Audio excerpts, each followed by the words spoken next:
Selamat malam, Pak Yusuf. Terima kasih. Malam, Pak. Terima Tuhan kasih. berkati. Ya. Ya, Sebenarnya mau malam, menanya Pak. sama Pak Sugiarto, ini daerah Tuban ini daerah yang cukup fenomenal, Pak Yusuf. Karena dari daerah Tuban lah pengebom Bali dulu kan berasal. Memang rata-rata ini basis Islam yang sangat kuat sekali, sehingga suatu keanehan ada yang murtad, apalagi notabene kan pernah mengenyam pendidikan sanawiyah, aliyah. Ini bukan hal yang main-main, berarti pengetahuan Islamnya cukup mumpuni. Tetapi saya pun kan juga bekerja di lembaga Islam sampai sekarang. Jarang sekali di lembaga-lembaga yang setingkat sanawiyah, aliyah ini, guru-gurunya ini menjelaskan secara utuh apa yang ada di Quran.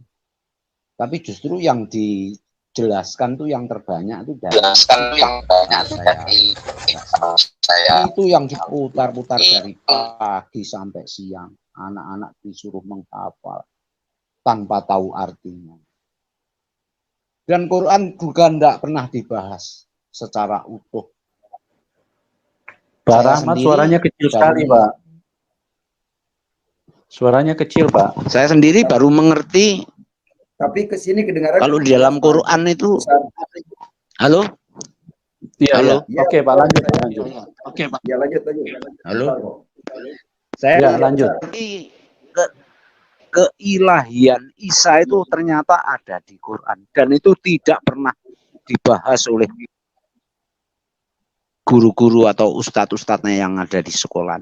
Itu hanya anak-anak itu dijejali dengan hafalan-hafalan yang mereka nggak tahu artinya. Anak saya sendiri itu loh, saya tanya juga nggak ngerti artinya, cuma dihafal saja, artinya nggak tahu. Katanya kok kamu hanya menghafal. Karena kata ustadz saya membaca satu huruf itu dapat pahala lah. Seperti itu ajarannya. Sehingga biarpun Pak Sugiarto ini pernah mengenyam pendidikan agama yang cukup tinggi, mereka juga nggak ngerti keilahian Isa al-Masih. Kalau kita lihat di QS 345 atau di surat Al-Zukhruf 61 dan seterusnya itu, mereka tidak pernah ditampilkan, itu tidak pernah dibahas. Memang seolah-olah sengaja ditutupi oleh ulama-ulama. Mungkin nanti Pak KC bisa mengomentari. Ternyata keilahian Isa itu tidak pernah dibahas sama sekali di muka umum. Bahkan kalau pengajian-pengajian itu yang diundang itu ulama yang hebat, tapi yang dibahas juga bukan Quran. Yang dibahas itu yang lucu-lucu, yang mengundang tawa, sehingga masyarakat itu terhibur. Jadi masyarakat ini mengaji Quran itu bukan menambah ilmu, tapi mencari hiburan mereka. Sehingga jangan disalahkan Pak Yusuf kalau teman-teman Muslim ini a priori terhadap Kristen. Karena ya memang seperti itu. Biarpun mereka sekolah tinggi, ya termasuk teman-teman saya yang sejawat, saya akan ada di lembaga sekolah. Itu sinis sekali terhadap Kristen. Makanya saya ini dalam hati juga mengelus dada, ya kok seperti itu ya ucapannya. Ternyata di Quran ini keilahian Isa itu juga ada, tetapi mereka nggak ngerti, bahkan nggak ngerti sama sekali. Padahal itu setingkat. Saya pun kan juga seperti itu Pak Yusuf. Sekarang ini setelah dengar Pak Kacing ngomong ini, tercerahkan terus terang. Ini untuk disampaikan Pak Giarto, mungkin beliau ini juga hanya permukaan aja mengenal Islam itu, bukan secara utuh membahas Quran. Tapi ternyata Quran sendiri informasinya dari Torah, Injil itu juga tidak dikupas secara penuh, hanya comotan, itu pun disimpangkan. Di mana bagian Injil, di mana di bagian Torah, di mana di bagian Zabur, tidak ada. Katanya harus mengimani kitab-kitab sebelumnya, ternyata tidak ada di Quran secara utuh. Cuma dicomot dan seterusnya. Itu saja mungkin Pak KC bisa memberi pencerahan. Ini termasuk memberi pencerahan kepada teman-teman Muslim yang ada di live chat ini. yang komentarnya sangat pedas sekali. Ya karena mereka itu loh tahu Islamnya, Islam tahu permukaan. Dan 80% Islam itu banyak yang tidak tahu Qurannya. Apalagi hadis-hadis yang lucu-lucu yang dibahas Pak KC itu saya baru ngerti sekarang ini loh, sampai tua, hampir umur 60. Dulu-dulu enggak pernah. Saya sudah 25 tahun jadi Islam. Jadi enggak ngerti kalau ada surat yang aneh-aneh, ajaran yang aneh-aneh gitu itu baru ngerti tua-tua ini saja. Terima kasih Pak Yusuf atas pencerahannya.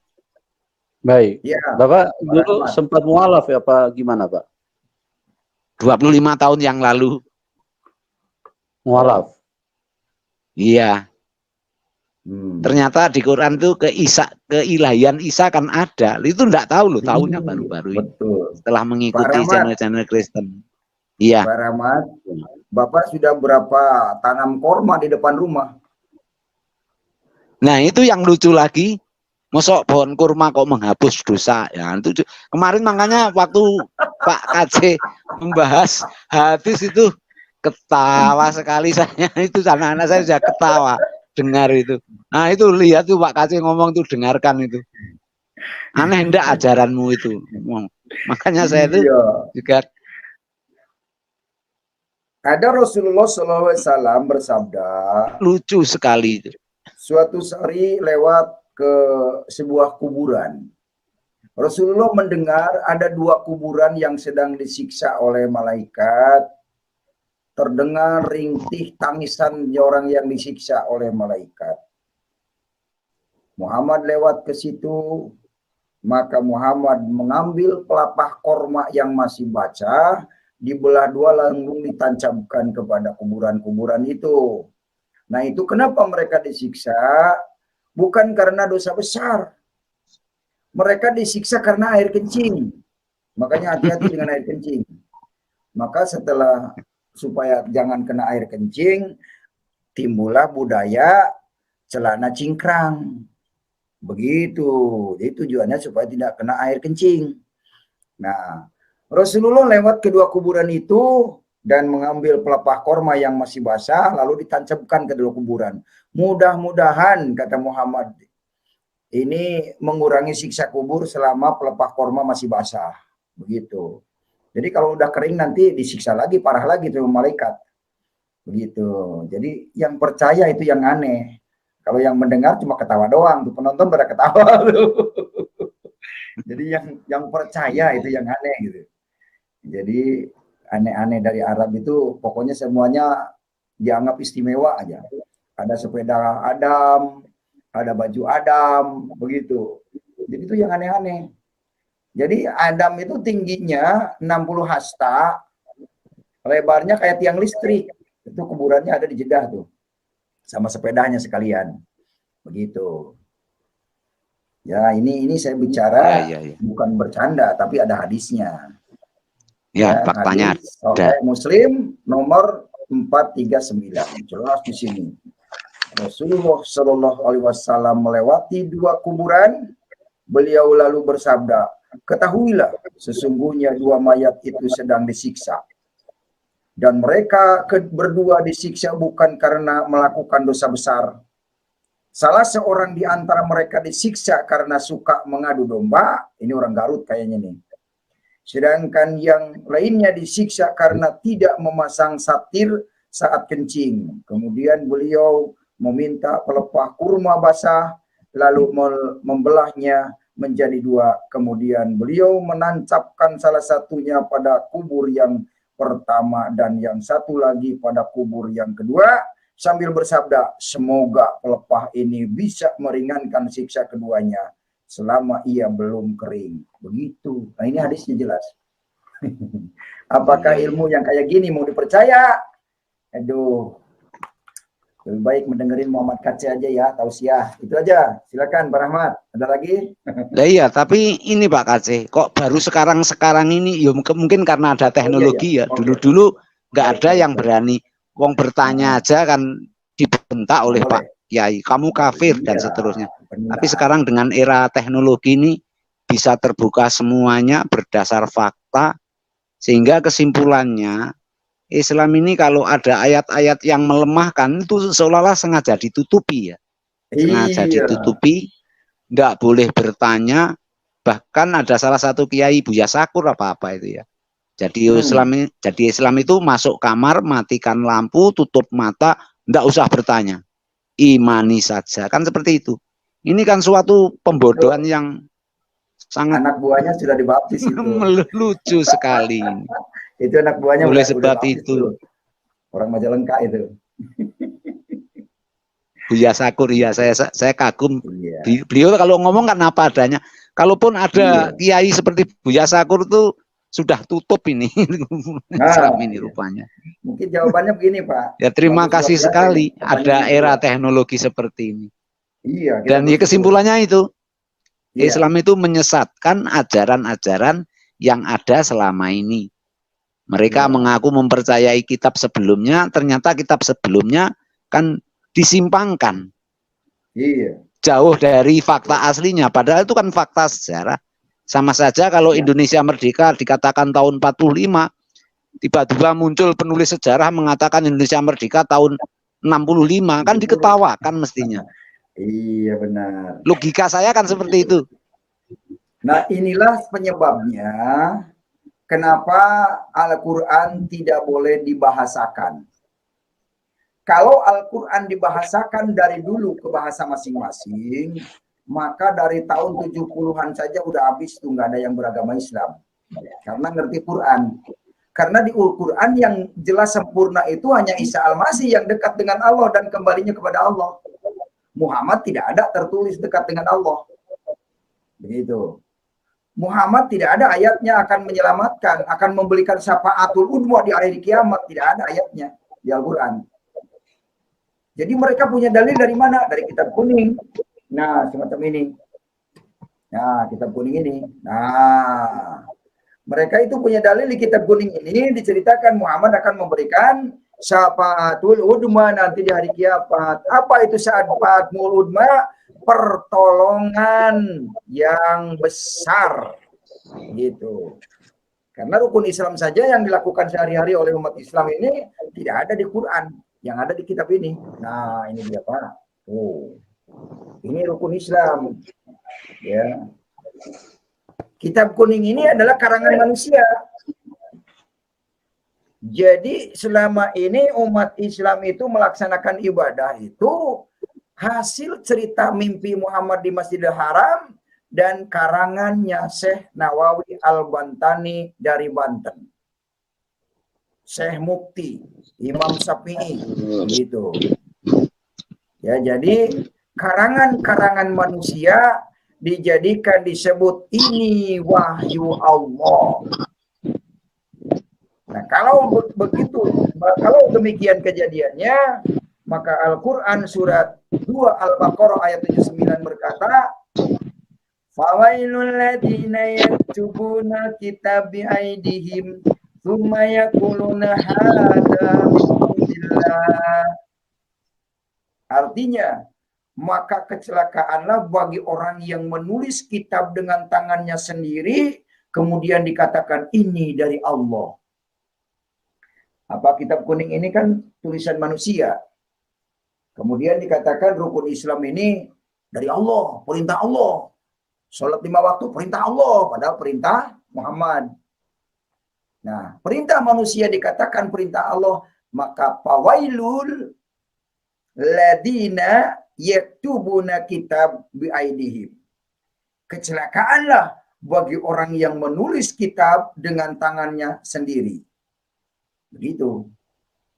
Dan juga fawailul lil mussolin, maka kecelakaanlah bagi orang-orang yang sholat.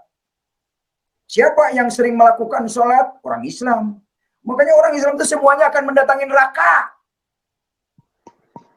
Di mana ayatnya? Surat 19 Maryam ayat 71 berkata, wa in minkum ila wariduha kana ala rabbika hatman maqdiyan. Surat 19 Maryam ayat 71. Jelas ayatnya, jelas suratnya, itulah kacek kalau berdalil. Dan tidak ada seorang pun daripadamu melainkan mendatangi neraka itu, hal itu merupakan suatu ketetapan yang sudah ditetapkan oleh Tuhanmu. Coba, masuk neraka sudah ditetapkan. Kalau ikut Yesus masuk surga ditetapkan. Nah itu bedanya. Kalau ikut Muhammad kan dikerumuni jin. Surat 72 ayat 19. Jadi jin itu tempatnya di neraka, bukan di surga. Gitu. Jadi wajarlah kalau mereka digiring ke neraka. Makanya ibadahnya mereka itu yaitu menghancurkan gereja, membunuh orang yang murtad, karena orang murtad itu diancam. Makanya kesaksian ini ada hubungannya dengan ayat yang mengatakan bahwa surat hadis sahih Bukhari nomor 2794. Di sini dikatakan telah bercerita kepada kami Ali bin Abdullah, telah bercerita kepada kami Sufyan dan seterusnya. Nah, terus maka dia berkata, seandainya aku ada, tentu aku tidak akan membakar mereka, karena Nabi Shallallahu Alaihi Wasallam telah bersabda, janganlah kalian menyiksa dengan siksa Allah, dan aku hanya akan membunuh mereka sebagaimana Nabi Shallallahu Alaihi Wasallam telah bersabda, siapa yang mengganti agamanya maka bunuhlah dia. Ini hadisnya sahih. Siapa yang mengganti agamanya, bunuhlah dia. Makanya Pak Sugiarto kalau diintimidasi oleh mereka pasti. Karena mereka itu para pengikut jin. Ya, sudah ketahuan Muhammad itu dekat dengan jin. Tidak ada ayatnya Muhammad dekat dengan Allah. Saya berani buktikan ayatnya. Begitu. Muhammad ini dekat dengan jin. Surat 72 Al-Jin ayat 19. Ya, karena yang paling banyak masuk Islam adalah jin. Jin yang pertama banyak masuk Islam, yang kedua kursi. Makanya di dalam Quran ada ayat kursi. Begitu. Dan kursinya Allah itu luas langit dan bumi. Dan kursinya Allah itu ada suaranya kayak kendaraan. Itu ada hadisnya, Pak. Oke. Begitu. Iya. Berarti begini Pak Kaceh, di Islam itu kok banyak sekali hal yang dibenci toh. Satu diantaranya cicak kok dibenci. Yang kedua, anjing berwarna hitam kok dibenci. Kemudian yang ketiga, babi juga dibenci. Kemudian apalagi yang dibenci? Termasuk orang-orang keturunan Yakub dan Iska ini kan juga dibenci. Sehingga lahirlah doa yang mengutuk, setiap hari mengutuk orang Yahudi Nasrani. Berarti kesimpulannya Islam ini agama pembenci kalau seperti itu. Ya, benar. Karena ibadah mereka itu membenci. Makanya kata Abu Somad, kalau tidak ada Israel, bagaimana kita ibadah? Jadi ibadah mereka itu dengan cara ngebom, membunuh. Kayak di Bali itu ya, si Amroji Imam Samudra. Begitu. Terus di katedral gereja Makassar. Ya itulah kerjaan mereka. Oh, jangan dikaitkan dengan agama. Lah itu agamanya apa? Pelakunya kalau tidak dinasehati dong. Kalau tidak mau dikaitkan dengan agamanya, coba dinasehatkan. Tapi karena mereka mengajarkannya hadis ini tadi. Kalau orang murtad dari agamanya, bunuhlah dia. Hadis Sahih Bukhari nomor 2794. Silakan buka di Google. Ya. Oh iya. Makanya Mbak Ira nanti sebentar lagi Pak Sarul muncul untuk menasihati Pak Sugiarto. Saya punya dalil mereka ini terdoktrin itu. Terdoktrin Muhammad itu tidak oleh ada ajaran kebencian. Makanya kalau orang yang mendoakan Muhammad kebencian kan masuk room ini dengan baik. Saya yang Muslim merasa malu dengan tingkah Pak Sarul. Masalahnya dia ingin dihormati. Yang baik-baik tanya jawab. Agamanya dibaik-baikin, begitu. Tapi dalilnya nggak ada. Terima kasih Pak Yusuf. Pak Sugiarto bisa dengar suara saya? Ya, dengar Pak. Bagus ya, jelas ya. Baik. Ya, dengar Pak. Ya. Oke Pak, terima kasih. Tidak salah Pak Sugiarto, Anda untuk menerima Yesus Kristus tidak salah. Nanti saya juga menyusul, cuma saya nunggu waktu yang tepat karena saya masih terikat dengan lembaga. Iya. Jadi saya ini Terima kasih Pak kecil-kecilan Yusuf waktu yang diberikan. Baik, terima kasih. Jadi paham. Beri giliran yang lain Nurul mungkin. paham. Sorop Nahu paham. Begitu.